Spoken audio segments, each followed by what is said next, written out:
Hello and welcome. This presentation is on the link between mental health and offending. Mental health plays a huge role in offenders, to the point where psychologists are assumed to focus on offenders' mental health more than problems with criminality. To start off, I will be talking about behavioural transmission. There has been lots of research done on behaviour transmission across generations, with the main influences being genetics and environmental factors. As we most commonly hear, the nature versus nurture debate. A study was done on mothers who were engaged in past delinquency, along with any current crimes as an adult and their mental health, to see how it would affect their parenting style. As it turned out, their current offending is what affected their parenting style, rather than any previous delinquency, and resulted in their child displaying physical aggression early on in life. More research should be done on this topic, as women in general, not just past or current offenders, suffer from mental illness that could end up impacting their child's aggressiveness. This could potentially lead to their child offending later in life. Now, there is a main problem when it comes to studying the link between mental health and violence, and that is that it is hard to determine whether the violence comes from mental health or other factors such as life experiences. This is because experiences that increase the chances of violence also affect mental health.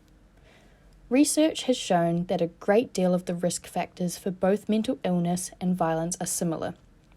Researchers have found that people with mental health issues are more likely to commit sexual crimes and homicide in comparison to physical assault.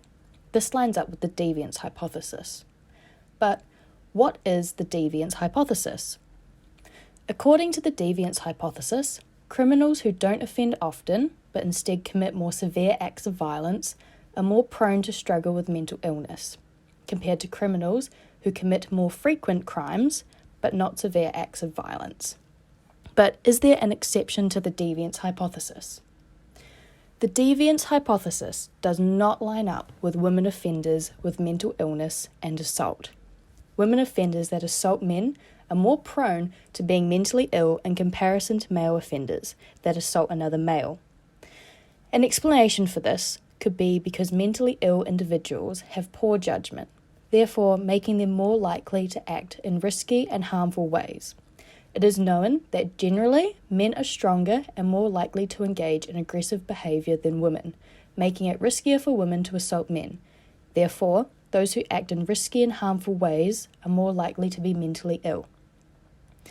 If we take a look at specific mental disorders, psychotic disorders were related to all kinds of crime with the exception of rape. Personality disorders were particularly linked to homicide and sexual offences, and homicide was most closely correlated with developmental disorders. Schizophrenia falls under the psychotic disorders category, and research has shown that even when the effects of drug reliance have been taken into consideration, adults with schizophrenia have an increased risk of engaging in violent crimes. However, just because someone has a mental disorder and commits a crime, it does not necessarily mean they committed it because of the mental disorder.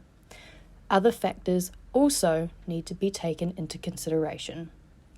For example, just because someone is schizophrenic and steals something from a grocery store, it doesn't mean they did it because of the schizophrenia. Instead, it could be due to the fact they are homeless and are dealing with starvation. The offender's mental illness is not always the reason they commit a crime. Another example of this is through psychiatric drugs that are prescribed to the mentally ill. Some of these medications can include side effects that cause aggressive behaviour, rather than the mental illness itself. Mental illness can be the reason some people offend, but it is important to take into consideration that there is the possibility that it could be due to other factors such as the offender's circumstance, side effects of medication, or something else entirely. Thank you for listening. I hope you enjoyed this presentation.